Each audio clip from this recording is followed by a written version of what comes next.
Bona tarda a tothom. Estem fent aquesta sessió informativa d'instal·lació de plaques solars a les comunitats de propietaris perquè últimament hem detectat que hi ha moltes comunitats que ens estan preguntant per al tema. És un tema que està bastant d'actualitat i hem pensat que podríem parlar d'aquesta qüestió amb una empresa que, a més, tenen un conveni firmat amb el Col·legi d'Administradors, com és Adimus. Assistirà avui també en aquesta presentació el Joan Miralles, que també l'esteu veient en pantalla ara, que és el director comercial d'aquesta empresa i que precisament aquesta setmana també hem coincidit en una exposició que es va fer en el Col·legi d'Administradors per parlar d'aquesta qüestió. No és un tema que només preocupi a les comunitats de propietaris, sinó que a nivell professional els col·legis també estan fent una tasca bastant important a nivell informatiu. En un principi estructurarem aquesta sessió en la que jo, després d'aquesta presentació, faré una breu explicació d'algunes dades que poden ser d'interès. Jo em centraré una miqueta en el que són els tipus d'acord, quins tipus d'acord les comunitats de propietaris poden prendre per la instal·lació de plaques solars. I després el Joan ens explicarà una miqueta més a nivell tècnic tot aquest acord, com s'acaba desenvolupant fins a la instal·lació de les plaques solars a la finca. Tenim el xat actiu. Quan acabem de fer totes aquestes explicacions, probablement hi haurà alguna pregunta, mirarem d'atendre-les, però tingueu en compte que el que estem fent avui és una explicació bastant genèrica.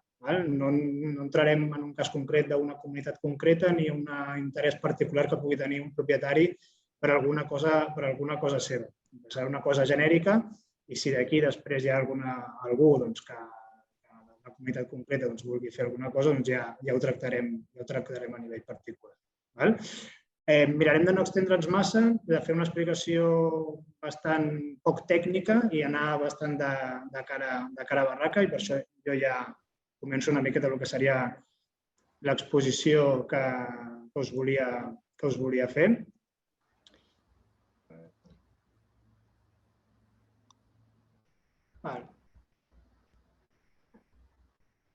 Crec que esteu veient ja tots la pantalla. Això que us deia de tenir unes dades en compte. Quan parlem de les plaques solars no hauríem de fixar-nos només en el tema econòmic, que com ja veurem després, podria ser que algú s'emportés una sorpresa en quant a que l'estalvi que es pot arribar a generar amb una instal·lació en una comunitat de propietaris potser no és el que s'espera, però també hem de tenir en compte criteris mediambientals i d'eficiència energètica. Tinguem en compte que el consum energètic del parc d'habitatges representa un 30% dels gasos contaminants que s'emeten a l'atmosfera. També que els immobles amb una qualificació energètica A representen un estalvi sobre el consum mitjà d'energia del 89% respecte a un immoble amb qualificació G i el 78% respecte a un immoble amb una qualificació E. I que el 80% de les qualificacions energètiques dels habitatges que tenim a Catalunya tenen lletres E, F i G. La instal·lació de plaques solars ens pot ajudar a millorar l'eficiència energètica dels nostres immobles. També tinguem en compte que el tema de les plaques solars afecta de forma directa el que és l'ocupació. En aquests moments hi ha 2.500 persones treballant de forma directa en aquest sector, però s'estima que se'n necessitaran unes 8.500 més per cobrir tota la demanda. L'any 2021 el consum de plaques solars ha sigut de 86.000 quilowatts de potència i s'han sigut 36.000 més respecte al 2020. Però tinguem en compte que Europa ens marca que d'ara fins al 2030 hem d'incrementar fins als 715.000 quilowatts. I que ara, en l'actualitat, el 2021, 3 de cada 4 instal·lacions són en habitatges unifamiliars. Per tant, veiem que en comunitats de propietaris no és un tema que de moment estigui massa arraigat i haurem d'intentar, entre tots, explicar-ho bé i que es comencin a instal·lar plaques solars en els edificis de comunitats de propietaris si es vol arribar al que són els mínims que ens marca la Unió Europea. Un cop ja hem exposat aquestes dades, entraríem una miqueta més en detall de quins serien els 4 tipus d'acords bàsics que es podrien prendre en una comunitat de propietaris per instal·lar plaques solars i quines majories necessitaríem. En l'última modificació del llibre 5è del Codi Civil de Catalunya, que és el que regula les comunitats de propietaris, s'estableix que la majoria necessària per adoptar els acords respecte a la instal·lació de plaques solars en un immoble és la majoria simple de les persones propietàries que ha de representar la majoria simple de quotes de les persones propietàries que han participat en la votació. És a dir, dels assistents a la Junta, amb un acord de majoria simple de propietaris i coeficients dels propietaris assistents a una Junta, podríem aportar ja la instal·lació de plaques solars. Quins serien els diferents acords que podríem fer? Aquest que veieu a la pantalla vindria a ser el que seria una instal·lació comunitària en un element comú. És a dir, tots els propietaris hem pres l'acord per majoria de propietaris i de coeficients i és una instal·lació que instal·laríem en un terrat de la comunitat per beneficiar-nos a nivell d'elements comuns i a nivell de tots els habitatges. El que hem dit abans, es necessitaria una majoria simple fins i tot en el cas que es modifiqui el títol constitutiu i els estatuts o afecti l'estructura o la configuració exterior. Totes les despeses d'instal·lació hi participarien totes les persones propietàries, excepte si el valor de la despesa, descomptant les subvencions o ajudes públiques, superés 3/4 parts del pressupost anual de la comunitat. Això seria de les despeses ordinàries, les fixes, les que aprovem en les juntes ordinàries. Si la instal·lació d'aquesta instal·lació fotovoltaica supera 3/4 parts d'aquest pressupost, els propietaris que hi votin en contra no estarien obligats a pagar. Tampoc no es podrien connectar en aquesta instal·lació. I en el cas que volguéssim finançar aquesta actuació a través de finançament extern, és a dir, que la comunitat demanés un crèdit, si aquest finançament fos per més de 15 anys, l'acord de finançament, no el de la instal·lació de plaques solars, sinó el de finançament, sí que requeriria 4/5 parts de tots els propietaris i de les seves quotes. Entraríem en un altre supòsit. Seria en el supòsit que no arribem a la majoria de propietaris que volen instal·lar les plaques solars, però sí que hi ha un grupet de la comunitat que li agradaria instal·lar unes plaques en un element comú, com podria ser el terrat, per beneficiar-se aquests propietaris. Aquests propietaris podrien demanar permís a la comunitat de propietaris, necessitarien permís per majoria simple de quotes i persones propietaris participants de la votació, com hem vist abans, i aquest acord hauria d'incloure la possibilitat que posteriorment s'hi puguin afegir o accedir altres copropietaris sempre que abonin l'import que els hagués correspost tant al moment de fer la instal·lació com a més el cost de l'adaptació de la instal·lació actual per tenir-hi èxit. Tot el que serien les despeses de manteniment anirien a càrrec de les persones propietàries que en fan ús. Aquest petit grupet que hagués tingut la iniciativa d'instal·lar les plaques solars. Ens trobaríem en un altre cas que podria ser que fos un sol propietari que volgués, per exemple, en el terrat de la comunitat, instal·lar plaques solars per beneficiar-se ell tot sol. Tornaríem a necessitar el permís de la majoria simple de quotes i persones copropietàries participants en la votació. Aquest acord, una altra vegada, hauria d'incloure la possibilitat que posteriorment hi hagi altres propietaris que es puguin accedir a aquesta instal·lació pagant la part proporcional que els hagués costat al principi, més el que seria l'adaptació a la nova instal·lació. I en aquest cas la sol·licitud dels costos i el manteniment aniria a càrrec d'aquest propietari que ha sigut el que ha volgut instal·lar-se les plaques solars. Entraríem ja en l'últim supòsit, que seria, imagineu-vos, algú que té un àtic amb una terrassa en aquest àtic, el que vindria a ser un element comú d'ús exclusiu. En aquest cas, no es requereix cap acord de comunitat ni cap tipus de majoria per procedir a la instal·lació. Simplement el que hauria de fer aquest propietari, que per exemple tingués una terrassa on es pogués instal·lar plaques solars, seria enviar un projecte tècnic al president o a l'administrador amb 3 dies d'antelació. Dintre d'aquests 30 dies, la comunitat podria proposar una alternativa que fos més adequada als interessos generals, sempre que aquesta alternativa fos raonable i proporcionada i no comportés a la persona interessada un increment substancial del cost del projecte tècnic presentat. I en el cas que no es presentés cap tipus d'alternativa, que en aquests 30 dies els propietaris ja podrien tirar endavant amb el que seria aquesta instal·lació. Evidentment, tot el que són les despeses de manteniment i instal·lació anirien a càrrec de les persones propietàries interessades que haguessin demanat aquest permís. Aquests vindrien a ser una miqueta els acords més bàsics, les 4 situacions que es podrien donar d'una forma més habitual en una comunitat de propietaris, en la que tots els copropietaris, des de tots els copropietaris a un sol copropietari, volgués instal·lar plaques solars.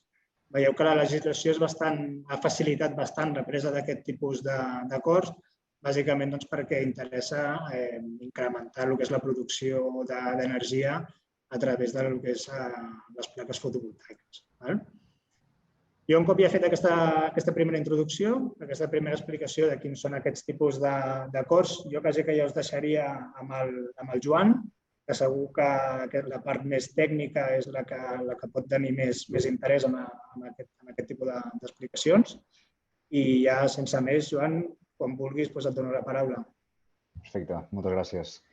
Bé, bona tarda a tothom. Primer vull agrair a Finques per Ramon, al Xavier, per donar-me aquesta oportunitat d'explicar en què consisteix les plaques fotovoltaiques i una mica presentar què és Adimus.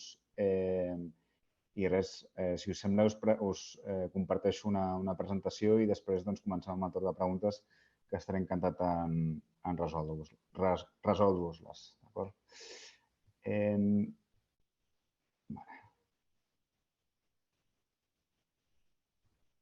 Veieu bé?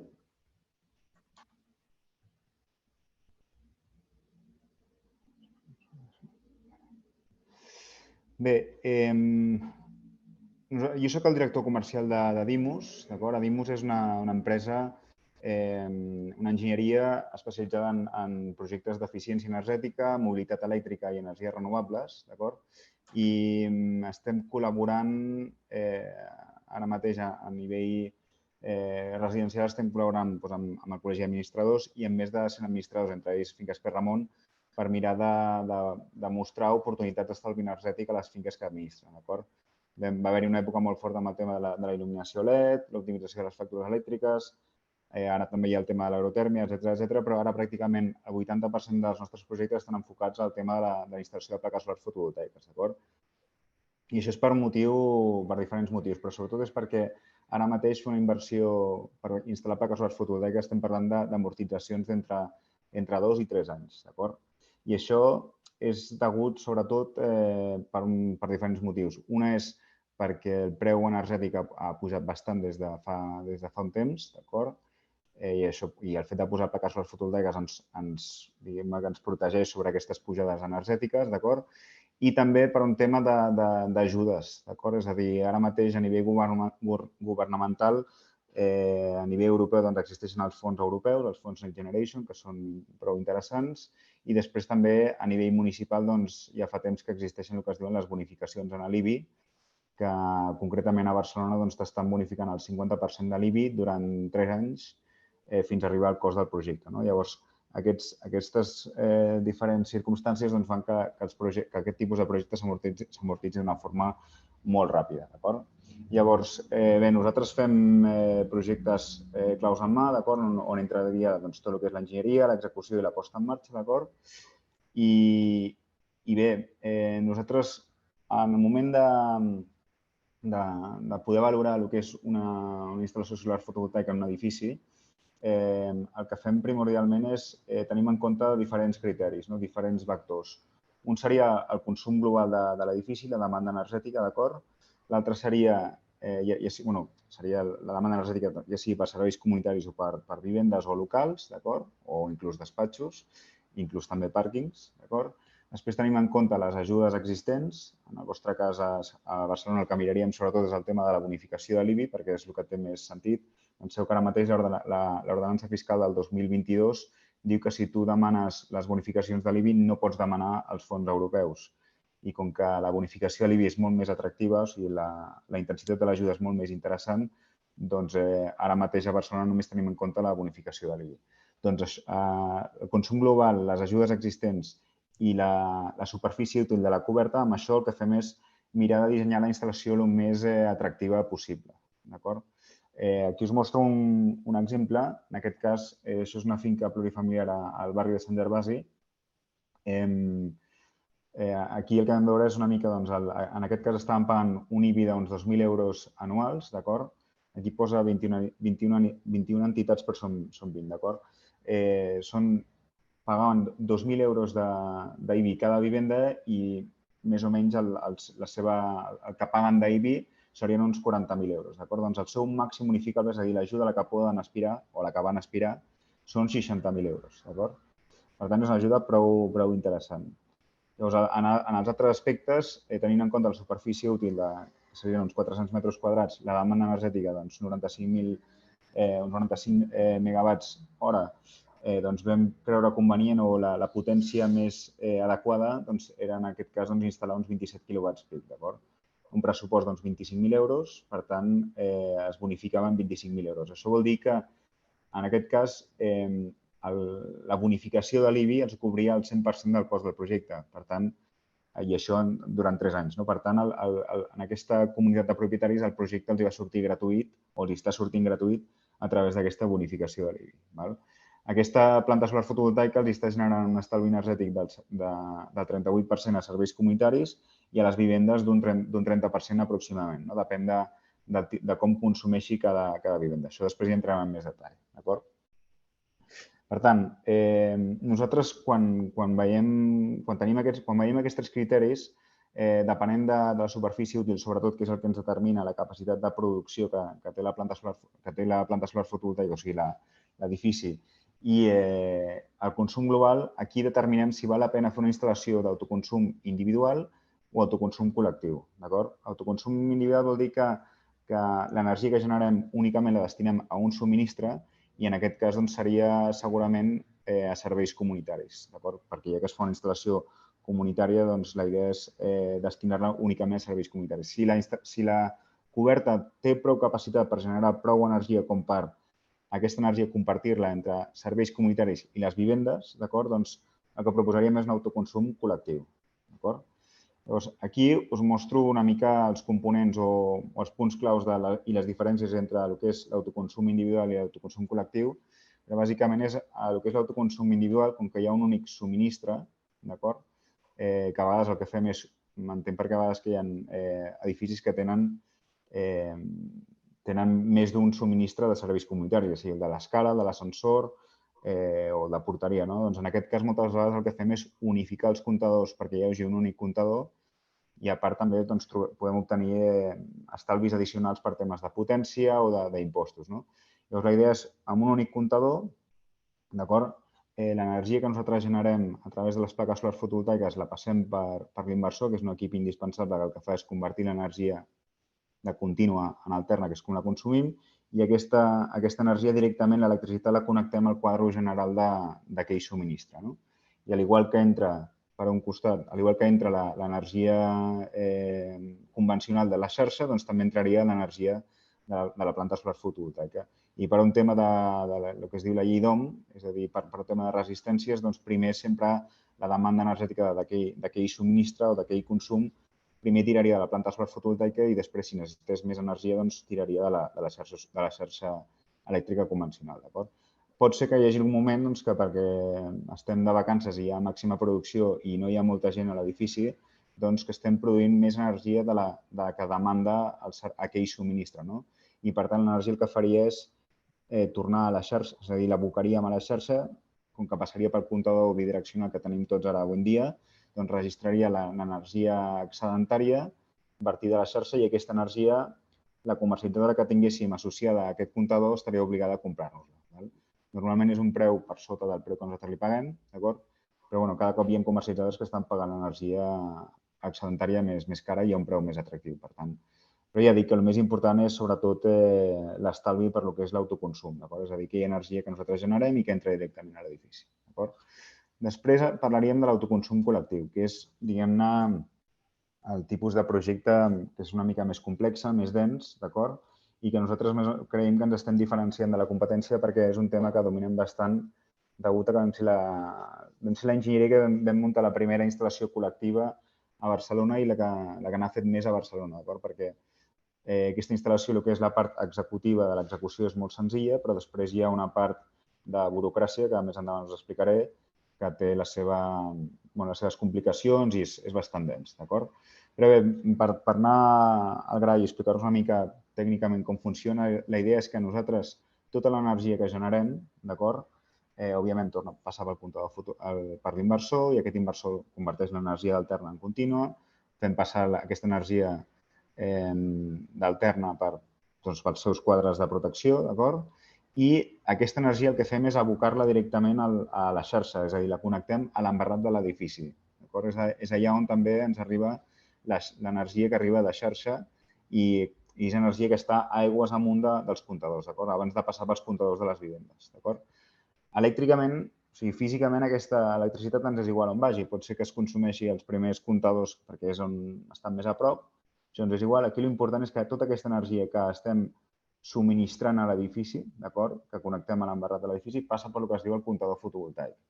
Aquest comptador és imprescindible, és el que mesura tota la producció energètica que estem fent cada dia, hora a hora, mes a mes, any a any. I és un comptador que col·loca la distribuïdora Endesa i, per tant, li consta a la distribuïdora, que pràcticament el 95% de Catalunya és Endesa, la distribuïdora, doncs li consta la producció que esteu fent constantment cada dia. Després entrarem en més detalls de com es repercuteix aquesta energia que hem generat, com es repercuteix, com suposa un estalvi o com es repercuteix en estalvi energètic a les factures elèctriques de cada vivenda o cada subministre, ja que no estem connectant-los de forma física, sinó que es fa un repartiment de forma virtual administrativa. Aquests són els components d'una instal·lació col·lectiva, d'acord? En aquest cas seria un exemple d'una instal·lació que vam fer també per la zona de Sarrià. És una coberta de 4 aigües amb una inclinació, d'acord? Està formada per teules, d'acord? I vam fer la instal·lació aquí, doncs, crec que, si mal no recordo, d'uns 18 quilowatts, d'acord? Això és un altre exemple d'una planta solar fotovoltaica serien en cobertes planes transitables, on veieu que aquí l'important és que en cap moment estem foradant la coberta, sinó que simplement pel seu propi pes seria una instal·lació per autoportant, d'acord? És a dir, el propi bloc de formigó ja compensa les forces dels possibles vents i que generi un moviment a la instal·lació, d'acord? I després, doncs, aquí podeu veure un inversor, d'acord, amb els quadres de protecció i, molt important, doncs, deixem un espai per poder col·locar el comptador fotovoltaic, d'acord? Aquí aniria el comptador fotovoltaic. Després també sí que parlem de tema d'optimitzadors, però jo crec que és que no em vull allargar massa, però sí que són uns equips que tenen diferents avantatges, com millorar el rendiment de la instal·lació degut a que evitem ombres i que permet monitoritzar els panells un a un i podem veure o detectar mal funcionament o veure si la planta està rendint de forma correcta. Si ha hagut una pregunta sobre això, després li puc explicar amb més deteniment. D'acord? Per tant, també fem el que es diu la monitorització de la instal·lació, d'acord? I això serien uns resultats típics d'un tipus d'instal·lació col·lectiva a Barcelona. Estem parlant del cost d'entre 15 i 30% d'estalvi en vivendes, un 25% i 50% en serveis comunitaris. Normalment és més perquè al final el consum de serveis comunitaris s'adapta més a la corba de producció solar fotovoltaica, perquè normalment tenim més consums en hores solars en serveis comunitaris. Les vivendes és una mica al contrari, no? Normalment consumim més en hores nocturnes, ja sigui tarda nit, sobretot a l'hivern, no? Per tant, l'estalvi és inferior, serà inferior sempre, d'acord? I ja veieu que amb la bonificació de l'IBI estem parlant d'amortitzacions entre 2 i 3 anys i una rentabilitat del 40-50%, que pocs productes financers et donen una rentabilitat tan alta i tan segura. Bé, com funciona l'autoconsum col·lectiu? Aquí entrarem més en detall amb el que us parlava del que és el comptador fotovoltaic i de com es reparteix l'energia, d'acord? El comptador fotovoltaic, aquí primer és important saber diferenciar el que és dues figures importants. Per un costat tenim la distribuïdora, que, com us deia abans, el 95% de Catalunya és Endesa, que és la propietària de la majoria de les infraestructures elèctriques i és qui s'encarrega de fer les lectures dels comptadors de casa nostra. És a dir, és qui té la lectura de consum mes a mes, d'acord? I després estaria la figura de les comercialitzadores, que les comercialitzadores tots sabeu que hi ha un ventall infinit de comercialitzadores, hi ha la luz, factor d'energia, hi ha moltíssimes. Doncs aquestes l'únic que fan és, amb les lectures que reben de la distribuïdora, ens facturen a nosaltres la factura elèctrica, el consum corresponent que hem consumit aquell mes. Doncs tornant al tema de la fotovoltaica, passa una mica el mateix. El comptador fotovoltaic registra la producció energètica, per tant, Endesa Distribució li consta una corba de producció solar fotovoltaica, d'acord? Ja sabeu que la producció no és constant, sinó que depenent del moment en què està el sol o depèn de l'època de l'any, doncs tenim més producció o menys producció, d'acord? Per tant, Endesa sap constantment quanta energia estem produint, d'acord? I a part nosaltres el que hem de fer és l'acord de repartiment, d'acord? És com Endesa Distribució ha de repartir aquesta energia produïda a les diferents subministres que participen de la comunitat energètica. Normalment el que fem és destinar un percentatge a serveis comunitaris en funció de la demanda energètica, d'acord? I la resta es reparteix entre les vivendes en funció del seu coeficient de propietat, d'acord? Això és un repartiment totalment flexible, es pot repartir com la comunitat ho desitgi, però sí que nosaltres ja donem una proposta de com repartir-ho perquè creiem que és la forma més equilibrada i més correcta de fer-ho, perquè més endavant ja us explicaré, però hi haurà un moment que hi haurà coeficients dinàmics i, per tant, cadascú tindrà el dret a tothom a tenir, ja que tothom paga aquell cost de l'energia, doncs, en comptes de fer-ho, si repartíssim l'energia per demanda energètica, doncs pot ser que en un futur algú tingués menys demanda o més demanda i quedaria descompensat tot. Per tant, creiem que el més convenient és fer-ho un percentatge a serveis comunitaris en funció de la demanda energètica perquè hi hagi pocs excedents i la resta a repartir-ho entre les vivendes en funció del coeficient de propietat. Llavors, per tant, Endesa sap, la distribuïdora sap quanta energia ha produït i com ha de repartir aquesta energia a cadascun dels subministres. Llavors, com funcionaria? La idea és, posem un exemple de l'ascensor, o sigui, del subministre de l'ascensor d'una comunitat de propietaris. Imaginem-nos que la curva aquesta que tinc aquí en negre és la demanda energètica d'un dia dels serveis de l'ascensor, d'acord?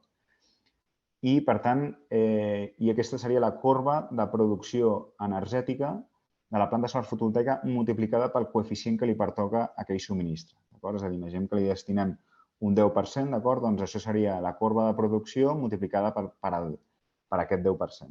Per tant, així com si no li multipliquéssim aquest 10%, tindríem una corba de producció molt més gran, doncs amb el coeficient seria més petita. I, per tant, el que fa és agafar la corba de demanda energètica de serveis comunitaris perquè té les lectures de consum d'aquell subministre, té les lectures de producció de la planta solar fotovoltaica, les creua, veieu aquí com la superposa una sobre l'altra, i llavors tota aquella energia que coincideixi la producció amb el consum, allò seria autoconsum. Serien quilowatts-hora que hem produït i com que en aquell moment estem demandant energia, doncs es converteixen en autoconsum. Són uns quilowatts que serien l'autoconsum. I després, tota aquella energia que superi la demanda energètica de nostre consum d'aquell mes serien els excedents. Serien quilowatts-hora excedentaris. Llavors, això a la factura elèctrica es traslladaria de la següent manera. Vosaltres sabeu que a la factura elèctrica tenim dos conceptes. Tenim la potència contractada, o sigui, dos termes. El terme de potència, que és la potència contractada, que això ens n'oblidem, i després tenim el terme d'energia, que és on ens cobren els quilowatts-hora que hem consumit aquell mes multiplicat pel preu energètic. Doncs, en el terme d'aquest de consum, allà és on ens descomptarien directament l'autoconsum. És a dir, si aquell mes l'ascensor havia de consumir 1.000 quilowatts i ha autoconsumit 300, doncs ja li cobren directament 700. Per tant, és on hi ha un estalvi important, perquè al final és aquella energia que estem pagant nosaltres cara a la comercialitzadora, aquests preus ja estan totalment desfasats, perquè estem parlant de 25, inclús he arribat a veure 36 cèntims al quilowatt-hora. Per tant, és realment on ens interessa que hi hagi sempre intentar cobrir al màxim l'energia que nosaltres demandem amb l'energia solar, no? per generar autoconsum. I després, els quilowatts hora excedentaris, entraria un nou concepte a la factura elèctrica, serien els excedents compensats per la via simplificada, que simplement és aquells quilowatts que són excedentaris, que ens pertocaven però que no hem autoconsumit perquè no estàvem a casa o pel que fos, doncs la comercialitzadora que tingueu cadascun dels veïns estarà obligada a comprar-vos aquells quilowatts hora per un preu pactat. Ara mateix també està desfasat aquest preu, perquè hi ha comercialitzadors que estan pagant el preu molt més car o inclús si esteu al mercat regulat, doncs s'està pagant en funció de com està el preu al mercat. Per tant, la frase és quan major autoconsum hi hagi, més rentable és el projecte. És a dir, quan més fem coincidir el nostre consum amb les hores solars, doncs major rentable és el sistema. El que tampoc estem demanant als veïns és que comencin a canviar hàbits i que traslladin hàbits en hores nocturnes en hores solars, perquè s'ha de vigilar molt bé això, perquè pot ser que hi hagi un moment que potser que el consum superi la nostra curva de producció i comencem a pagar l'energia molt cara, perquè segur que ara mateix hi ha els 3 trams i justament en hores solars és quan és més cara l'energia. De fet, jo el que recomano a totes les comunitats de propietaris i tots els veïns és que es descarreguin l'aplicació d'Endesa Distribució, perquè ja, de fet, ara sense tenir una planta solar fotovoltaica ja pots veure el teu perfil de consum a casa teva dia a dia, inclús pots arribar a detectar males praxis. És a dir, si cada cap de setmana marxeu on sigui i resulta que hi ha un consum allà que no hauria de ser-hi, doncs potser el podríeu detectar i treure aquell consum que no hauria de ser-hi allà. Llavors, en el moment que tingueu la planta solar fotovoltaica, també us sortirà la curva de producció i podreu veure en tot moment quan esteu autoconsumint i quins excedents esteu tenint. Per tant, sí que en aquell moment podreu arribar a controlar i de dir si poso una rentadora o no en hores solars.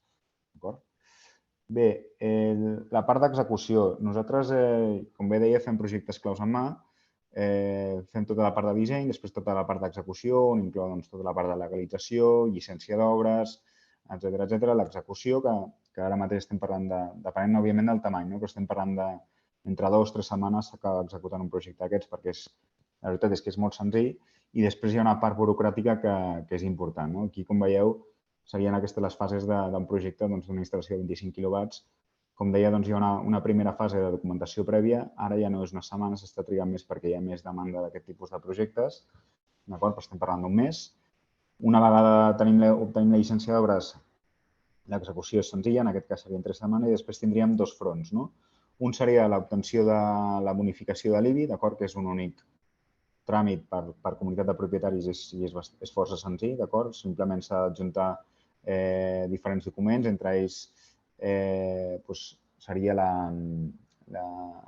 tota la documentació conforme hem legalitzat el projecte i s'ha executat, factures del cost del projecte i l'acte conforme la comunitat de propietaris ha aprovat aquest projecte i s'ha d'incloure una taula. Si es tracta d'una comunitat de propietaris horitzontal, doncs s'hauria d'incloure una taula amb tots aquells immobles que han participat del projecte amb l'import associat tenint en compte el seu coeficient de propietat. Llavors, així l'Institut Municipal d'Hisenda, concretament el Departament de Beneficis Fiscals, sap quants diners ha de bonificar cadascun dels immobles, perquè al final, com que dèiem que la bonificació és el 50% durant 3 anys fins a arribar al cost del projecte, per tant, només ens bonificaran fins a aquella part proporcional.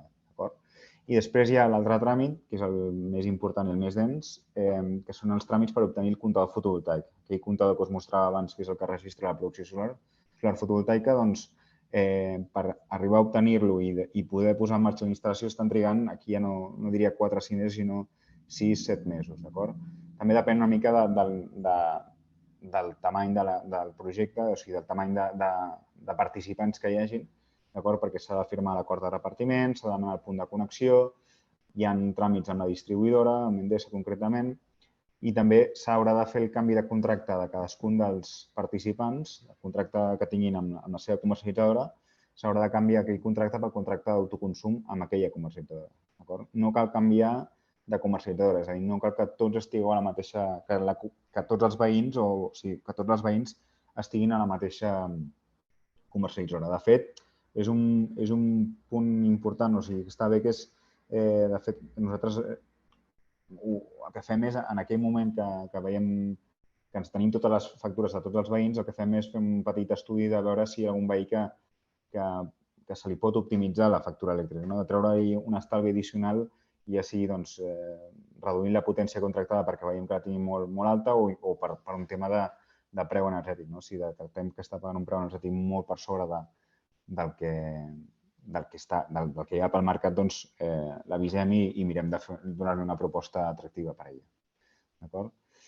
Bé, aquesta és la documentació que calia aportar pels tràmits de l'IBI, que ja he comentat, i pel tema del comptador fotovoltaic, el que deia. Sí que requerim a cadascun dels veïns una factura elèctrica, DNI del titular i una autorització per nosaltres tramitar el canvi de contracte. És un tema que ho farem nosaltres, és a dir, si algun veí, algun propietari que és ell qui vol fer el canvi, doncs endavant. Simplement el que fem és, creiem que aglutinant tots els participants d'aquesta comunitat i fent-ho tot nosaltres de la vegada, doncs creiem que podem ser més àgils, d'acord?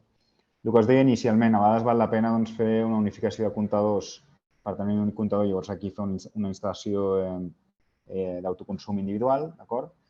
I bé, res més, simplement us mostro alguns casos d'èxit. Penseu que hem fet tenim més de 59 finques des del 2019 que vam iniciar la campanya, d'acord? Tenim 38 plantes solars fotovoltaiques per Barcelona, diria que més del 50% ja en marxa, d'acord? I bé, aquí us mostro algunes instal·lacions fetes. I res més, també penseu que fem tot el tema d'adequació als pàrquings a vehicle elèctric, també per temes de, si hi ha algun veí que vulgui col·locar el seu punt de recàrrega, doncs també ho fem, canvi de tecnologia LED. Vull dir, ja dic que al final no som una empresa únicament d'instal·lació de plaques solars fotovoltaiques, sinó que som una enginyeria en serveis globals relacionats amb l'eficiència energètica, la mobilitat elèctrica i la fotovoltaica. Res més. Hem preparat amb en Xavier unes preguntes, no sé si... Sí, jo una miqueta a mode de resum i de comentari. Aquí hem estat parlant de casos, d'algun cas concret. No sempre tots els casos tenen els mateixos resultats en quant a el que són el període d'amortització, en quant a el que és la rentabilitat per el que és l'IBI. Això és cas a cas, s'ha d'estudiar, no sempre els resultats surten iguals.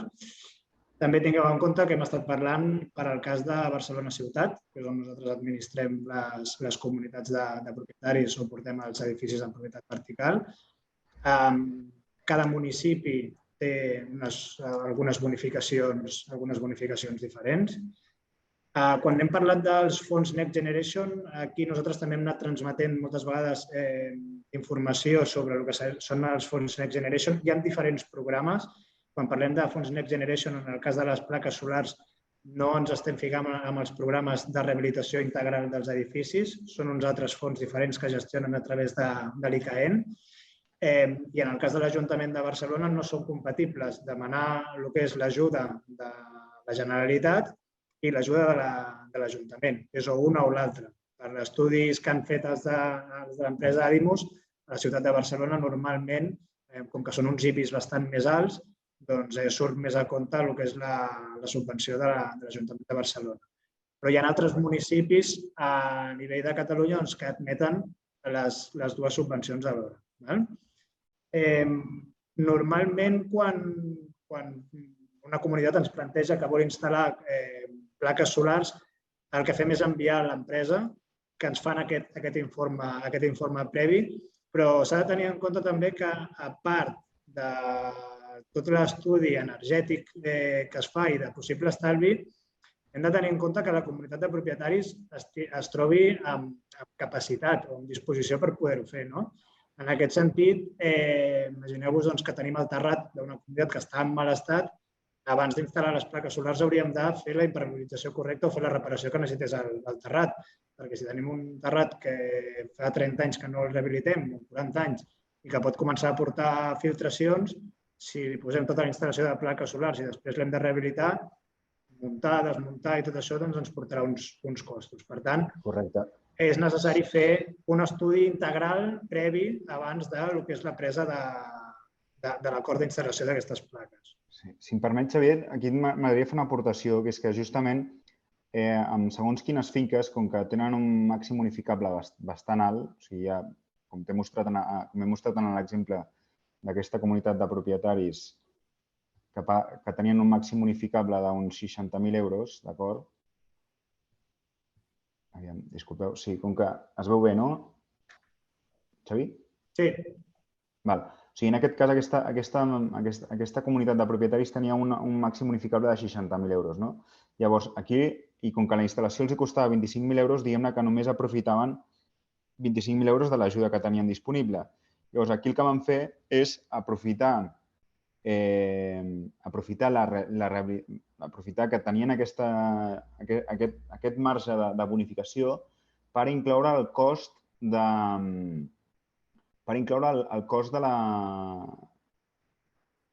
la rehabilitació de la coberta, d'acord? I, per tant, si la rehabilitació de la coberta els costava 10.000 euros, d'acord? Doncs van demanar bonificació de 35.000 euros. I està totalment justificat, és a dir, els hi han concedit pel simple fet que, com que no tenien, és a dir, havien de sí o sí rehabilitar la coberta, doncs formava part del projecte. M'explico? Per tant, si en alguna finca hi ha aquesta possibilitat, que sàpiguen que es pot arribar a tractar, és a dir, d'aprofitar les ajudes de la bonificació de l'IBI no només per posar les plaques solars fotovoltaiques, sinó també per rehabilitar la coberta i que sigui tot un pack. Bé, mentre hem estat fent l'exposició, hi ha hagut alguns dels que esteu assistint que ens heu fet algunes preguntes que ara mirarem de respondre-les. Us confirmo que el que són les diapositives que estem passant les compartirem amb tots vosaltres.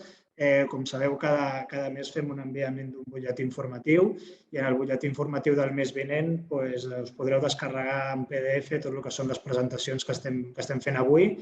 Inclús el que és aquest webinar que estem fent s'està gravant i també tindrem una còpia d'aquest vídeo que el penjarem en el nostre YouTube. I la idea seria que si abans de fer qualsevol reunió d'alguna comunitat de propietaris que s'hagi de tractar aquest tema, incloure aquest enllaç perquè en la convocatòria tothom pugui accedir a aquest vídeo i tenir aquesta informació prèvia abans de la reunió. Llavors, els acords sempre serà més fàcil de prendre. Si em permeteu, recupero algunes de les preguntes que s'han fet. El Carles Masats ens preguntava quines són les facilitats que ens dona el govern per l'aprofitament de l'energia autogenerada i quines són les diferències amb altres països. Em refereixo al tema de poder aprofitar l'energia només en l'hora de generació. Aquí, Joan, suposo que ja és una miqueta el que has comentat, dels excedents. Sí, aquí hi ha diversos temes. Un és, hi ha altres països que sí que estan oferint balanç net, que és simplement que tota l'energia que hem produït te la compren al mateix preu. M'agradaria veure quin preu la paguen per això. I l'altre és que també s'està parlant en un futur, perquè ara mateix estem parlant de coeficients estàtics, és a dir, jo tinc aquell percentatge d'energia per mi i llavors allò és com jo consumeixo, com autoconsumeixo, quins excedents tinc, però la idea és que en un futur hi hagin dues coses. Una, s'està parlant també de bateries virtuals, és a dir, que tota aquella energia excedentària, això dependrà de cada comercialitzadora, però hi ha comercialitzadores que estan oferint bateries virtuals que simplement que aquella energia que no he autoconsumit en aquell moment me la guarden per poder l'autoconsumir en hores nocturnes. I després està parlant també de l'autoconsum i de la compartició dinàmica, en comptes de per coeficients estàtics, sinó per compartició dinàmica, a la qual jo aquella energia excedentària la podré vendre al meu veí a un preu pactat, els quilowatts hora es convertiran en una moneda de canvi, i llavors, per posar-vos un exemple, imagineu que estem en una comunitat de propietaris estem tots de vacances i hi ha 2 propietaris, estan allà, 2 veïns que estan consumint, doncs ara mateix amb els coeficients estàtics només poden autoconsumir l'energia que els hi pertoca pel seu coeficient. Doncs si estiguéssim en coeficients dinàmics podrien aprofitar aquell excedent que té els nostres veïns, d'acord, per convertir-se en autoconsum. Llavors, els veïns que estan fora, que en aquell moment per ells és excedent, doncs es convertiria en autoconsum pel seu veí i podrien treure un rendiment d'això. Aquí has introduït el tema de les bateries. La Maite Ferrés ens preguntava si podíem parlar una miqueta de les bateries. Suposo que també es deu referir a la possibilitat, a part d'aquestes bateries virtuals que has comentat, a la possibilitat d'instal·lar algun tipus d'acumulador o de bateria que puguis acumular aquesta energia en les instal·lacions. Sí. Bé, aquí és important diferenciar l'autoconsum individual i l'autoconsum col·lectiu. Quan és autoconsum individual, que hi ha un únic subministre, la compatibilitat amb les bateries és perfecta, no hi ha cap problema. És a dir, es poden col·locar i es dimensionen en funció del perfil de consum que té aquell subministre. Sí que és veritat que ara mateix són bastant cares i està costant bastant tenir amortitzacions atractives. És a dir, majoritàriament la gent que està col·locant bateries ho està fent més per un tema més romàntic, més mediambiental i de voler-se independitzar de les energètiques, més això que no pas per números financers, perquè financerament encara no és tan atractiu. Llavors, quan parlem d'autoconsum col·lectiu, aquí és més complicat, perquè tècnicament es pot col·locar, és a dir, nosaltres podem col·locar una bateria que vagi abans del comptador fotovoltaic, però hem de tenir en compte diferents aspectes. És a dir, penseu que quan tu dimensiones una bateria o quan col·loques una bateria, com bé deien en la part en autoconsum individual, tu la dimensiones o la programes en funció del teu perfil de consum.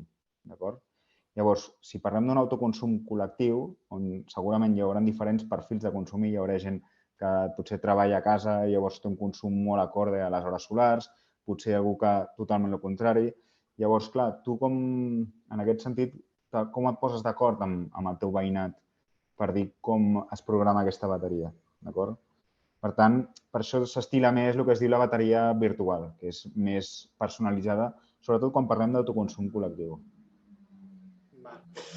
Hem estat parlant ara amb molta casuística dirigida al que són les comunitats de propietaris. En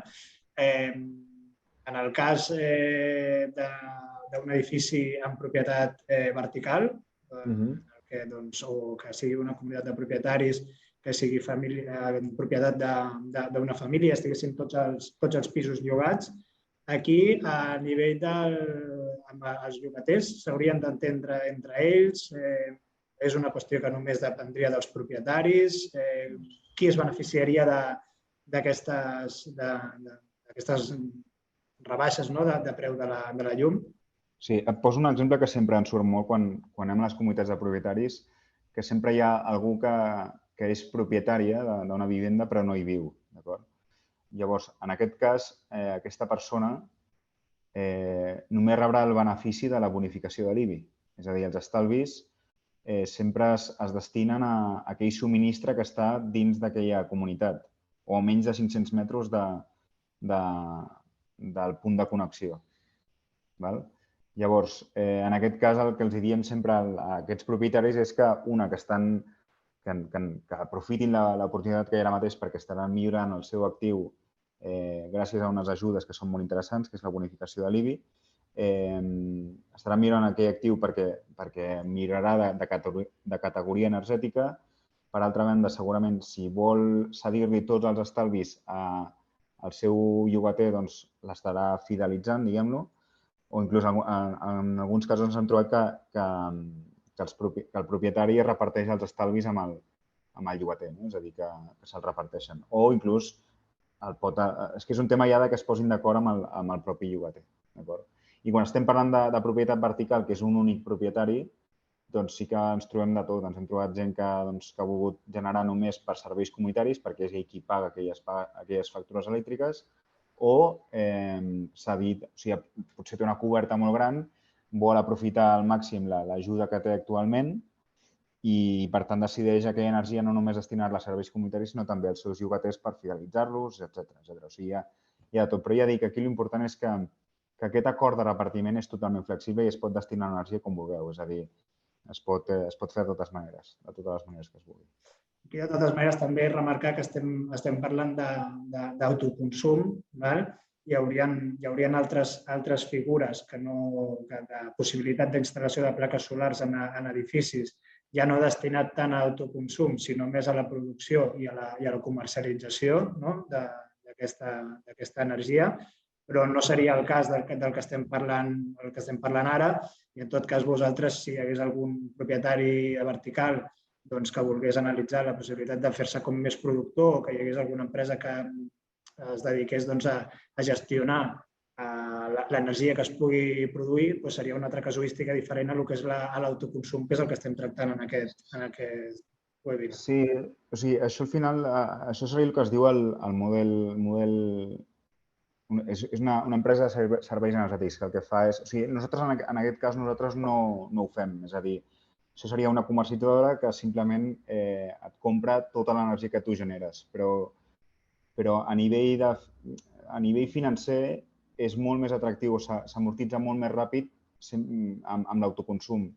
Perquè ja dic que aquella energia que et pagarà aquella comercialitzadora estarà segur per sota de la que tu normalment li compres en aquella empresa. I, per tant, és molt millor que et deixin tu deixar de pagar una energia a 25 cèntims que ells te la comprin a 16 cèntims, per posar una idea. Llavors, sí que hi ha alguns casos d'algunes empreses que estan fent el que es diu això, el model S, que simplement és que tu no fas la inversió de la instal·lació, et lligues un contracte entre 10 i 15 anys i ells simplement et van cobrant a tu uns diners per la producció que tu estàs generant fins que arriba un moment que normalment aquest preu està per sota del que tu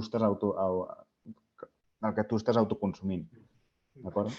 Bé, jo miraríem ja de fer l'última pregunta per tancar, que seria aquesta sessió informativa amb una durada més o menys d'una hora, que és el que havíem estimat, és que el que són aquestes plaques tindran una vida útil determinada i, a més, també tindrà un manteniment. El cost del manteniment respecte al cost de la instal·lació, uns manteniments que siguin mitjos, això ens ho podries dir o s'hauria d'estudiar cas a cas? S'estudia cas a cas, perquè al final depèn de la potència pic instal·lada, però estem parlant d'un rang des de 200 fins a 700 euros màxim, perquè són instal·lacions molt senzilles, tecnològicament molt fiables, i no generen problemes. Penseu que nosaltres estem instal·lant panells amb 25 anys de garantia, inversors amb 12 anys de garantia, vull dir, i amb empreses molt solvents. Vull dir que, en aquest sentit, així com la solar tèrmica sí que requereix un manteniment molt més exhaustiu i més de detall, perquè poden haver-hi problemes de pressions o filtracions, etc., que són manteniments més cars, la fotovoltaica no seria el cas. Ara sí que farem l'última pregunta. El Ricard Riera ens pregunta per projectes on conviuen propietaris i llogaters. Jo crec que més o menys això ja ho hem respost. Aquest tipus de projectes requeririen de l'acord dels propietaris, l'acord de majoria simple dels propietaris, i després de tenir aquest acord el que s'hauria de fer és l'acord de repartiment que dèiem abans. Llavors, en aquest cas, se'ls donaria uns coeficients concrets en els departaments que es correspongués. Aquests coeficients serien els que després es descomptarien dels consums. Podries derivar més descompte cap als elements comuns, més descompte cap a uns pisos concrets. Això són uns casos que s'haurien de fer cas a cas. Sí, ara farem ja l'última, perquè és que si no ens allargarem massa. A nivell d'assegurances, s'han d'incloure aquest tipus d'instal·lacions? Queden coberts? Sí, això que recomana és parlar, una vegada tens executada la instal·lació, és parlar amb la pòlissa corresponent i dir-li que tens aquesta instal·lació, perquè així, doncs, per possibles fenòmens meteorològics, si queda afectada per una calamarsada o el que sigui, doncs que estigui coberta. Així que, al igual que pot tenir, la pòlissa pot cobrir altres incidències, doncs que també cobrís la planta solar fotovoltaica. Vale. Perfecte. Doncs jo crec que hauríem ja cobert una miqueta el que és l'expectativa d'aquesta sessió informativa. Com hem comentat al principi, ha sigut una sessió informativa bastant genèrica. En el cas que hi hagués algun propietari de Vertical, algun propietari d'alguna comunitat de propietaris que estigués interessat a profunditzar en el seu cas concret, es podria posar en contacte amb nosaltres. A part d'Adimus, aquí també agraïm al Joan que hagi dedicat aquesta estona a fer-nos aquesta explicació. Hi ha altres iniciatives, hi ha també alguna iniciativa per part de l'Ajuntament de Barcelona, com ens comentava l'altre dia del Col·legi d'Administradors. Hi ha altres empreses. El cas és que entre tots hem de començar a prendre una miqueta de consciència, que no només ens hem de moure per la qüestió econòmica, sinó, com estem veient últimament, el tema de la crisi climàtica, cada vegada els efectes són més clars i els estem notant tots. Jo, per sort, aquí estic amb l'aire condicionat, si no, portem uns dies que Déu-n'hi-do. I res, seguirem treballant, seguirem informant, recordar-vos el que he dit abans, que compartirem el que són les diapositives que hem passat i el vídeo, i agrair-vos la vostra assistència, que realment hi ha hagut bastanta gent que ens ha seguit. Joan, moltes gràcies. A vosaltres. I qualsevol cosa estem en contacte. Fins la pròxima. Vinga, i moltes gràcies a tots per assistir. Adéu, bona tarda.